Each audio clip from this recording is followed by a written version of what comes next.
Well, hello, folks. I don't know what happened with my phone, but for some reason the coloring seems off on it right now. I didn't change anything that I'm aware of, but it makes it look like I'm like greener looking to me, at least in my phone viewing.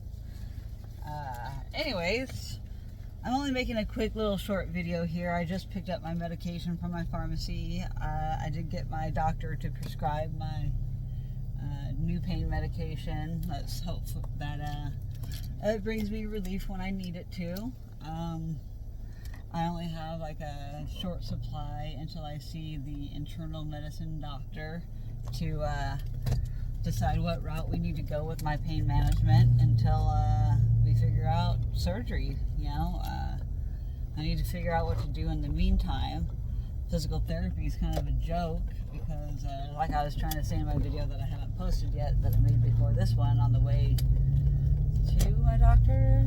Yeah, so now I'm headed home so I can post both of these videos. But so the difference with having regular insurance versus the VA insurance. As much as of a headache the VA insurance is, and the runaround and the stress and the pre-authorizations and the faxes that never go through, and then the places that I go to, the doctors that do the billing, they bill the wrong VA system instead of the right VA system. Like, besides all of that headache with that insurance, I do have to say I'm grateful and appreciative of the medication break and the cost of the medication that I don't have to pay for using the VA insurance. Like, these copays are killing me with like just for my Adderall alone, $47 copay, and that's like every month, and that's a copay. It's kind of crazy. Like, why is that copay so flippin' high when my Percocet copay is like $5? And all I do know is because of the scheduling and the there's like different like levels of like, or tiers that medications fall underneath, at least with the insurance company I'm using with United Healthcare. United Healthcare is the worst insurance company to be using right now. They had made such a major push on getting everybody to sign up for it when now nobody wants to accept them as insurance. The market's overcrowded with everybody using United, and as all the other insurance companies that are accepted at my other doctor's offices that I really want to switch to. I'm almost ready to take a dang penalty on it, but I'm not to that point yet. I'm going to just keep using it, and I just got to follow through with what I'm doing right now with my procedures and stuff. But I definitely am going to be making a change next year. My specialist that I need to see, I even checked ahead of time before I even, yes, you have United Healthcare. Yeah, you can see your doctor. Okay, the specific plan that I have to see my naturopath doctor doesn't cover naturopaths. I'm still waiting on the process of seeing if that gets approved or not. I'm still waiting on my immunologist stuff, which I didn't finish talking about earlier, which is making me upset because I don't know what the status is with the Hizentra and the IVIG treatment, infusions. I got approved for subcutaneous, but they want me to pay outrageous prices on the copay of like thousands of dollars per treatment. I can't afford that. I can't afford that. And so I never did go under some of the financial help programs. I did start that process, I believe, but I don't think I finished it. Just the ADHD, and I just got so many other things going through my head about different medications, the insurance, the different doctors I'm seeing, the mammogram scare, having to do that twice, then the esophagitis, and there's just never ending being disabled and having chronic invisible illnesses. It's just a mess all the time, and it's chaotic. Like, sometimes chaotic neutral, sometimes chaotic. sometimes chaotic, calm. Well, those are some new flags that somebody installed a freaking flagpole. It doesn't look like they did a good job, though. It doesn't look cemented, so that thing is going to get blown over and do some damage to somebody's car. Yeah, I see that happening. So, anyway, the whole reason that I was making this short little video, though, talking between the VA versus commercial United Medicare insurance or whatever, I was actually offended a long time ago when I was on such large quantities of painkillers in the past. I was offended that the VA always drug tested me on all these other hardcore substances. But I think it's just so they can cover their butts to make sure that I'm not abusing any other drugs, even though for whatever reason my body breaks drugs down differently, because doing my urinalysis through the VA for the longest time, I had some other weird drugs pop up that I'm like, what? Where did those come from? Because I haven't taken anything other than what was prescribed. So, I was running my dog over. Why is my dog outside? So I changed locations, but anyways, the whole point of this shorty is to talk about, I had asked the pharmacist when he did the new medication consult, he's like, do you got any questions? And I'm like, yeah, do you guys offer Narcan, or does it cost money to buy it? He's like, we do have it, but yes, it costs. So at least with the VA, they used to hand that to me regularly with my monthly prescriptions. So I don't know what the difference is now. Like, you know, I don't understand why we are made to pay for that when it really should be a safety concern, and the companies should give it out for free. They do to the veterans.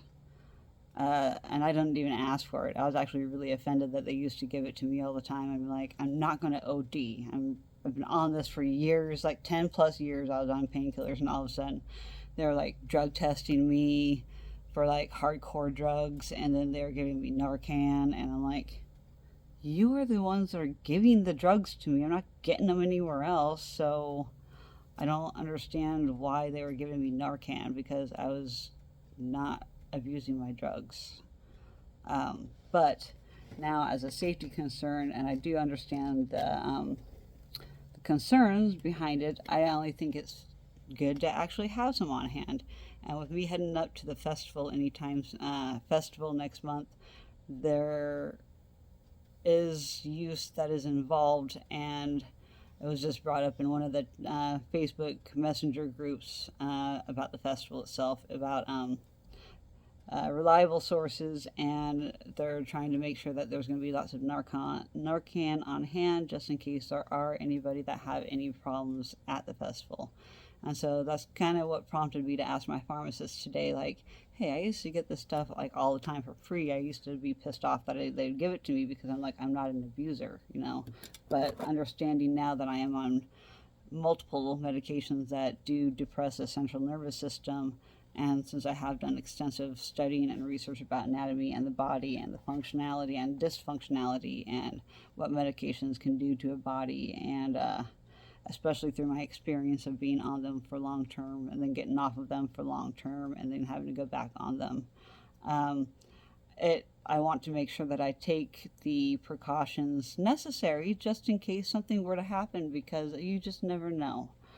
The opioid epidemic thing is kind of real, even though I do talk crap about it a lot of the time, because of the experiences and what I know about behind the scenes about the politicians trying to make names for themselves because they want to get everybody not addicted to pain medication or benzodiazepines or any kind of scheduled narcotic or Adderall. Like that's probably going to be the next biggest thing that they really start pushing to get people off of, because they're going to be like, there's too many people on this.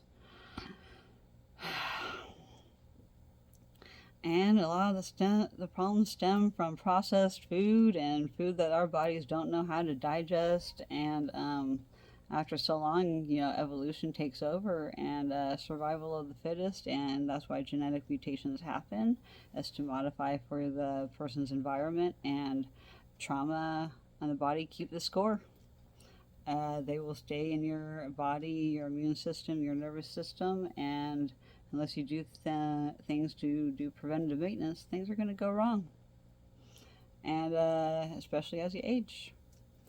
And I know I'm very sensitive to medication. I'm allergic to a long list of them. I wish I had my list I could show you. I could just pull it out as a whole sheet of paper. I had it in my notebook today that I took to my doctor's appointment to make sure that they had them all. So, actually, one second. I will go grab that and show you. Alrighty. My little current projects. And then on the very back of it, I had slipped in my diagnosis of, I have Ehlers-Danlos syndrome. And I keep this because a lot of doctors just don't want to believe it. So anyway, look how organized I used to be. And I'm going to update it on my computer. I'm getting my crap put together again. I'm becoming more of the professional patient again. So here is my entire list of all the medications that I am allergic to, and then the reaction, because almost every new patient paperwork asks if you have any drug allergies. And to try and remember off the top of my head all of these, yeah, dude, I'm not gonna remember. So, this is my current diagnosis list. The year that I was diagnosed, the diagnosing doctor. I used to know diagnostic codes, but a lot of different doctors' offices use different diagnostic codes for for a condition. They're not all standard, and I don't know why they aren't. They should be. I know it's like that with like lab orders too. Like their diagnostic lab codes are different to order them differently. I don't know. It's really stupid, but it's my diagnosis list. The year of diagnosis, diagnosing doctor, and yeah. And then the other most common thing that is asked in new patient paperwork is past surgeries and procedures. These are all of my procedures and things that I can think of. Not all of them minor, or not all of them are major surgery. The most major surgeries I've had were all sinus. Like, I haven't had any, well, besides my tethered cord, okay? I mean, that would, I'd say, is probably the most major surgery I've had was my spinal cord. And, yeah, that's on there too in 2020. And then, all my medication lists. I have to update this. I had crossed them off because I don't take those anymore. So, these are all the main things that are really, really great to have on you. So here's some tips and tricks of going to any new doctor, specialist, primary, no matter what it is. To have this stuff on hand is invaluable, especially if you're a complex patient like myself. I mean, these are all my medications. These are all my supplements and vitamins I take. Here's all my past surgeries and procedures with the dates, years. I can't remember months. And these are just guesses of the year because my entire life has been like a mess. So I know my list is a lot longer than this for my diagnosis list. But I don't recognize all of my diagnoses myself. Just like doctors like to pick and choose their stuff. Yeah, I pick and choose what I really deal with. And so, to go along with that, I had also printed out a list of, within the VA, every single extension of basically every kind of specialist, community care provider extension. I used to have names, but they had a lot of turnover rate, especially since 2020. So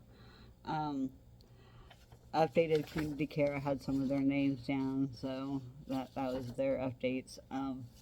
But I used to have this all just hanging out, and I had all this information at all times because it's so hard to keep track of when you have, 5 or 6 different diagnoses that you're trying to deal with all at one time because all the symptoms are compounding each other and like exacerbating each other. Like, what do you do? I mean, this is my original list, how I started out. I tried to color code it to be like, look, here's my VA community care phone numbers, pain management, and then it just kept changing. So I'm like, I need to just get it on computer. But then I lost where I put it on my computer for some time. So then that was the first one. And this even included, so these were the VA numbers. This was OHSU. And then this was other ER stuff that you have to call if you go to the ER at all. And then the VA is like, oh, it's not like the VA is not going to get billed. They're going to get billed, and then they should just verify that that veteran is a veteran, and that's it. Instead, they make the veteran call within 72 hours, no matter what it is, to call to make sure to be like, hey, you're going to get a bill from me. Really? Why? Why do I have to prompt you and be like, hey, heads up, you're going to get a bill? Why can't they just pay attention to all their freaking things to begin with? Oh, because they don't hire enough people. That's why. And then they like to outsource it to TriWest, and then they don't know anything that's going on. And then you have to try and coordinate between TriWest and then the VA community care number, because one does the billing and then one writes up the authorization, and then this one doesn't communicate very well with this one, and then it's just a mess. When it was all just the VA doing all the billing without TriWest, it went so smooth. I had no issues whatsoever. When VA controlled it all, when they didn't outsource, it was the best flow. I got everything accomplished. I mean, that's why I was so successful at that point in time when I got my diagnoses. Like, I was so successful because this stuff was just a piece of cake. It was easy. It was a known process. But now there's like all these changes, and then COVID happened, and more changes, and then doctors' attitudes changing, and then them not being so cooperative and listen because they're like under so much stress because there's so many new changes and they can't even keep up with all the changes. So then they're like just taking it out on their patients basically and not really helping the patients at all. And they're just trying to push you off onto other specialists or whatever because they're like, I just don't have time to deal with you. I mean, that's just kind of how it went. I even had, because of my immunologist, he worked out of like 5 different clinics. Like, I had to write down all those phone numbers of the different locations that I've gone to. And then that all changed with COVID. Like, they closed down locations, and then they, I haven't seen like the doctor, the world-renowned doctor that cured food allergies, the best immunologist, best, most compassionate, best quiet, like, listening bedside manner in the world. Like, I can't like praise that immunologist enough. He was like the best. He's the best, and he's smart, and he is world-renowned, and it sucks because he's so busy, and so it's so hard to get into such a renowned doctor. But at least I can say that I've seen some of the best doctors that know how to deal with complex patients like myself, and they know how to think outside the box and order different things and find out that, oh, I have a primary immunodeficiency disease. No wonder a lot of things don't work with me. That's all it takes. Here, it was supposed to be a short video, and now it's longer. But anyways, I had all of this stuff all just written out, and then I had it all typed up and printed out. And it makes it so much easier just to have this whole stack of paper to be like, look, this is all the information you need to know. I even had, with each specialty, I had to have prior authorizations before I could see the doctors. I even kept that information. I had that information written down. Look, here's my authorization numbers and then my authorization dates. Like, I knew I had to be on top of it before the authorization expired, because I was continuously seeing that doctor regularly, like every couple months. So the authorizations were only ever good for like 6 months at a time. So it's just so much legwork and so much paperwork that you're constantly just swamped with paperwork, trying to figure out, where do I go? Who do I talk to? Why is this person not getting this fax? Why is this not authorized yet? Why is this high priority but not getting anywhere? Why did it take over 2 years for me to get a damn therapist through the VA? Because they didn't have any therapists as providers. Like, the VA is supposed to be the best of the best health care, you know? It's supposed to treat their veterans with the best care possible. And to find out, yeah, public, like, listen to this. Like, this is not the best care possible. Even when you have a patient like me that is so sick and cannot communicate effectively some days because I'm having like major like tism meltdowns, or I'm just so stressed out and overwhelmed because I can't get anywhere with one project because I just keep getting set back further and further and further. And then it's just like, and then I'm in pain, then I'm stressed out, and then the pain anxiety cycle begins, and then it's just feeding off each other, and then the inflammation and the nerve pain. And like, how do you deal with like keeping your brain like from being so brain fogged from all these conditions that cause brain fog and fatigue? And then you expect me to try and like keep up on all of this stuff regularly, like making the phone calls in the appropriate amount of time frames.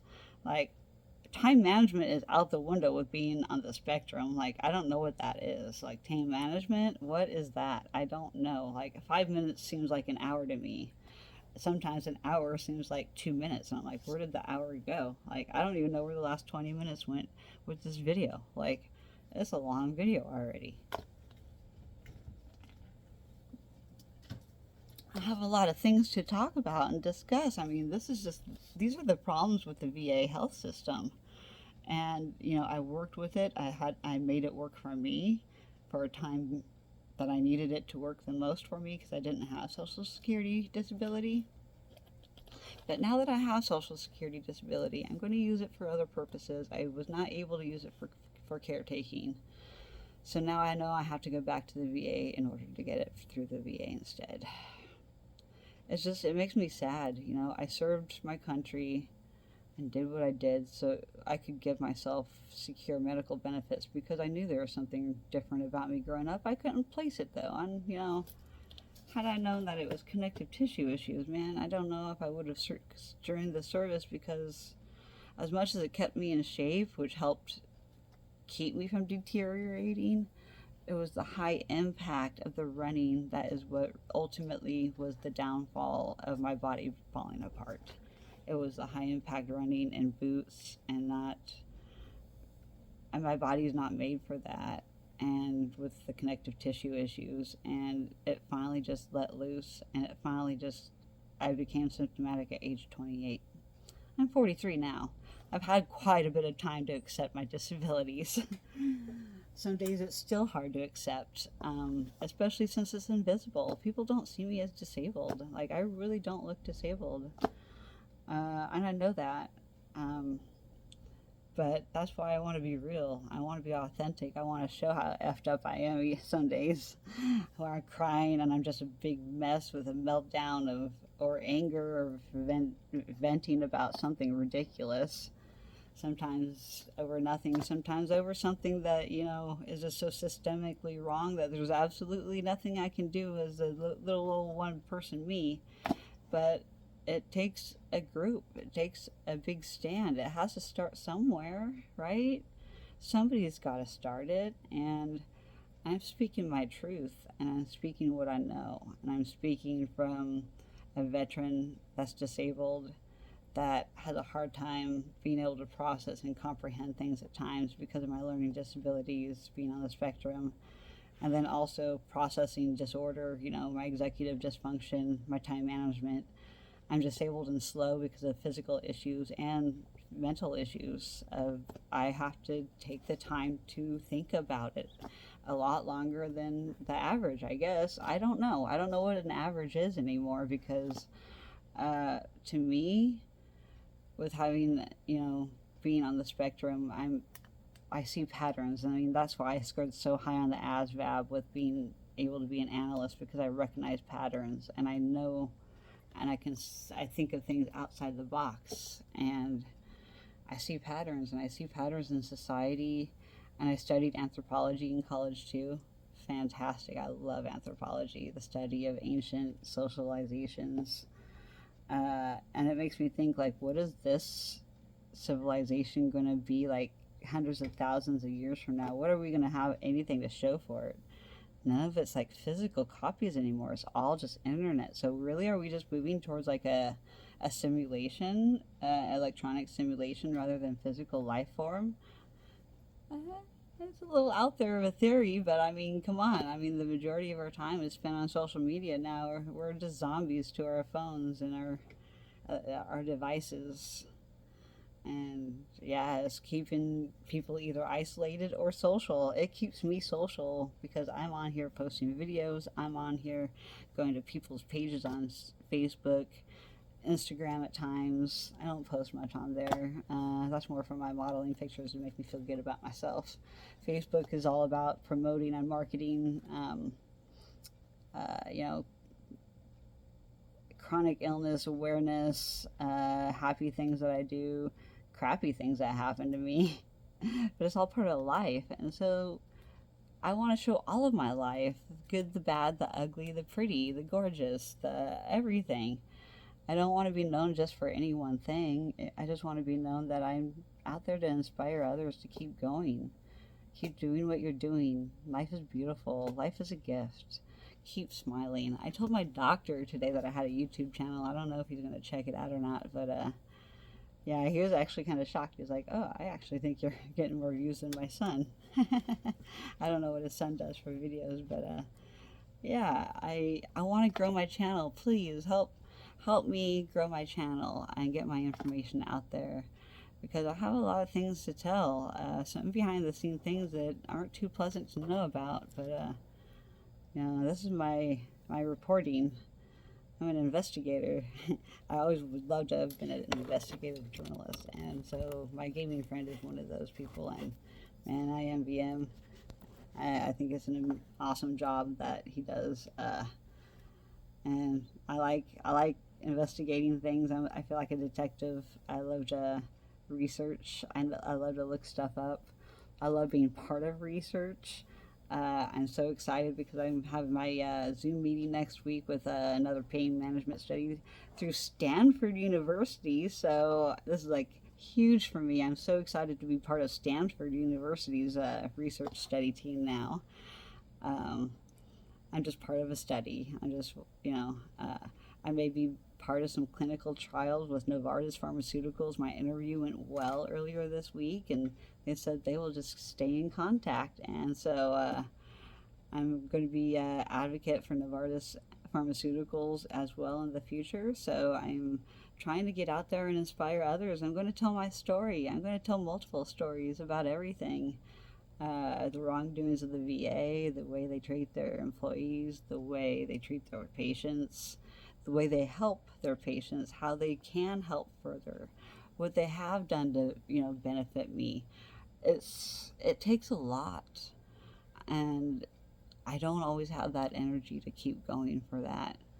I know the fight ahead of me of what I need to do, but there's just not enough time. It seems like I have so much to do and just not enough life left. I only have another 60 years, you know, until I hit my 100, you know, so that's going to fly. I need to get my butt in gear and get more advocating, get some more inspiration stories out there. Inspiration stories, and also kind of maddening stories about what I've dealt with. I've dealt with some BS, trying to deal with getting through what I need to get done. But I'm all about paying it forward, and you know, I am kind of a wasteful individual. I'll buy things on a whim because of my damn impulse buys, and it's things that I don't need, and then I just end up donating everything. I donate everything, but I want to like pay it forward to those that I care about, and people that I know, and I know that they'll have good use. You know, I kind of like to know where my things go. Like, I'm actually going to be gifting a college student friend of mine my kayak because I just cannot physically lift it anymore. I'm just too weak. And now that I have a service dog, she won't be able to go in it with me, and I want her with me when I do stuff like that. I'm going to need her help. So I'm going to actually walk out to it now. Don't mind the mess of everything in the background.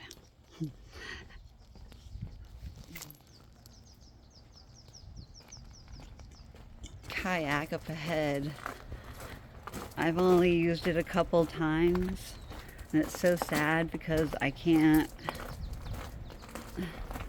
use it anymore. I love green and blue, they're my favorite colors.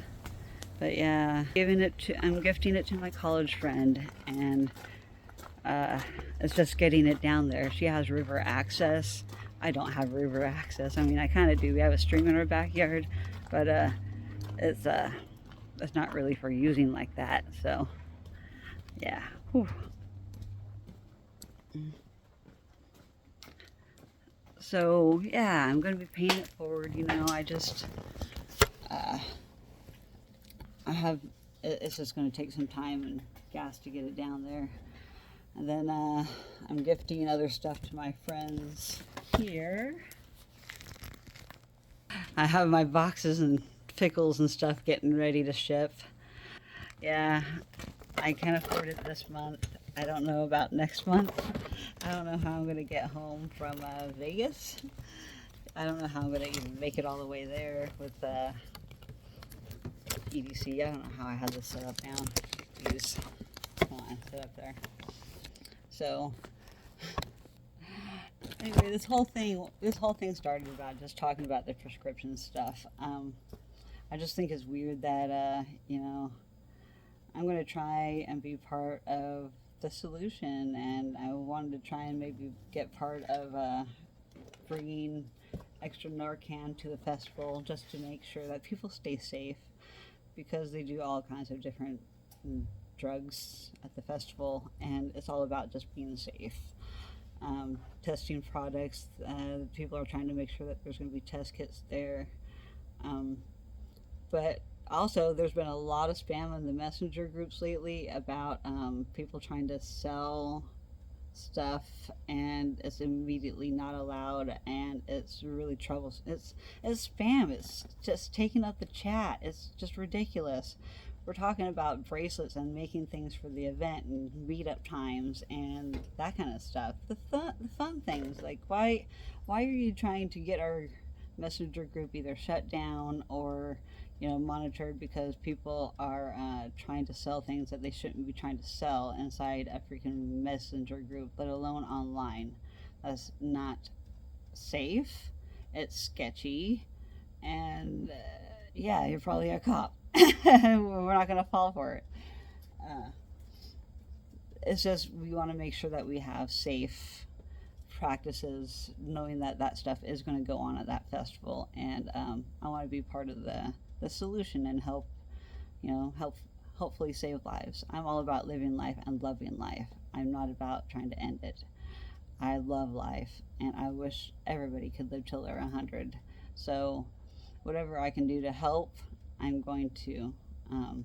It's just I don't even ask the price of what that stuff costs at the pharmacy that I go to.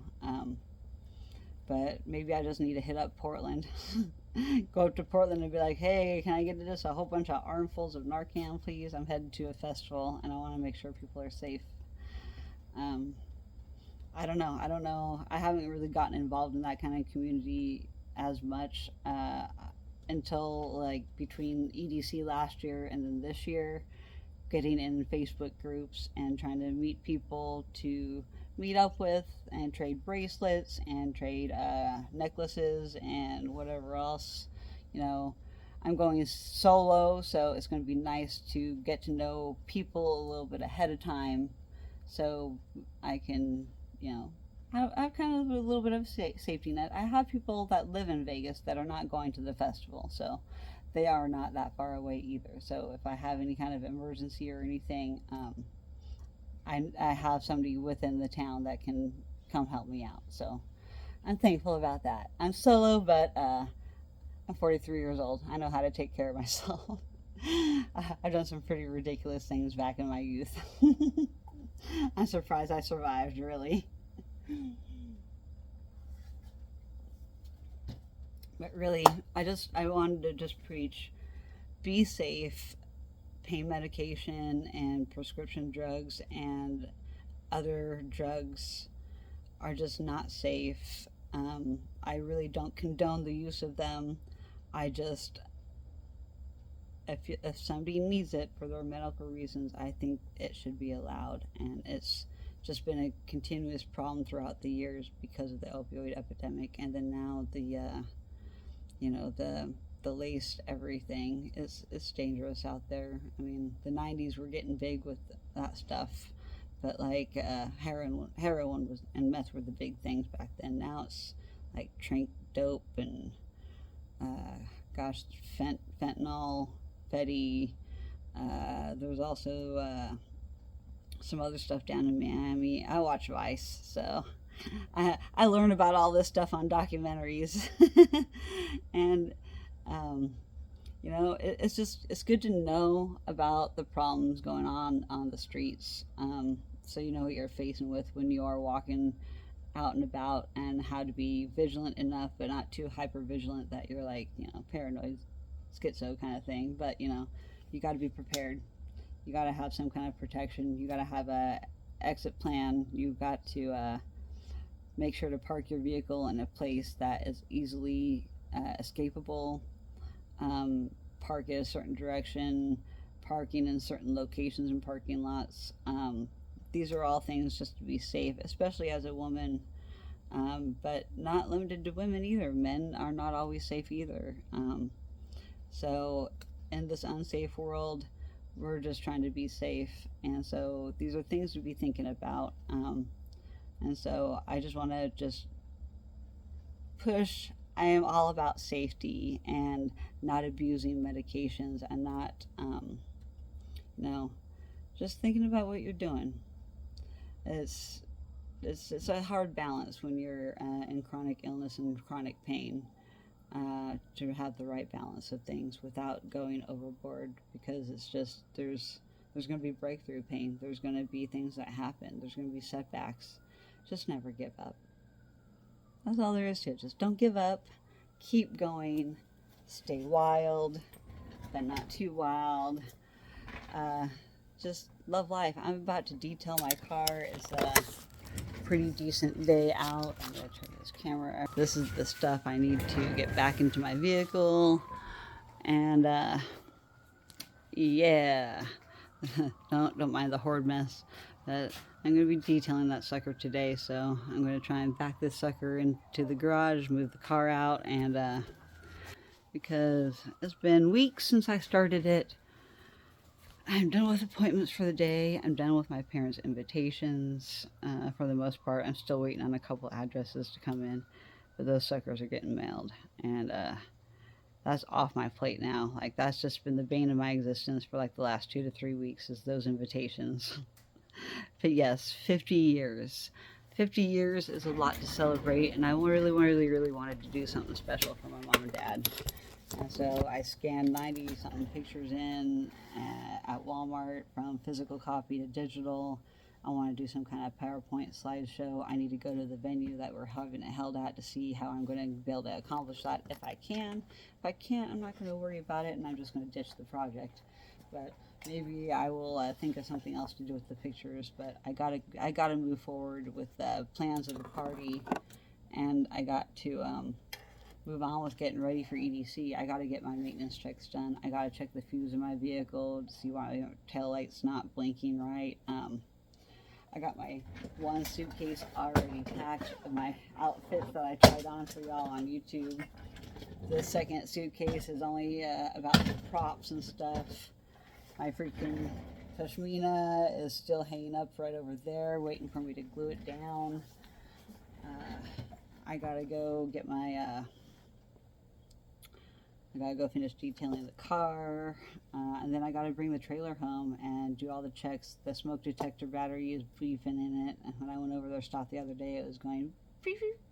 I'm like, damn, that noise is so annoying. I hear that on video games and lobbies at times, and I mute the F out of those people. Those people, why don't they change the batteries in your smoke alarm? It's so annoying. That's one of those, like, those are one of the, like, sounds that just really irritate my ADHD or autism or whatever it is. It just really gets to me. I'm just like, cringe. I hate smoke detector batteries. Beep, beep. So yeah, I mute the F out of those people in those lobbies. But I'm going to take my time detailing my car. I may play some zombies in between. I'm going to take it easy. I've been just like, go, go, go. Tomorrow I have a chiro appointment, so I have something to do tomorrow morning to get me out of bed. So, looks like I got some videos to post now. Thank you so much for watching. Please subscribe. I really need to get to 500 people, man. I need to get to 500 by next month before I go to EDC. Please share my videos. Please, if you know anybody that's suffering with chronic illness and stuff and may benefit from watching some of my videos, please send the link to that video. Get them to watch it. I need watch hours. I need 500 subscribers. I'm at 352 right now. Why can't I get that last 150? I just also need watch hours. I really want to be able to live stream and do the EDC thing. Like, I really want to get there. But I can't do that without your help. So please subscribe if you aren't subscribed. It will really help me out. I don't beg for this very often, but my time is running out. And I've been posting video after video after video, man. I'm just trying to put content out there, and you know, I feel like my count is just slowing down. I don't know what I need to do. If there's any pointers, please give me some pointers. Give me some pointers of what I can do to improve my videos that may be able to help me get more content, more subscribers. What keeps you coming back? Is it my smile? Is it my eyes? Is it my outfits? This is my outfit for today. It's hard to show the whole outfit unless I record the other way. I'm just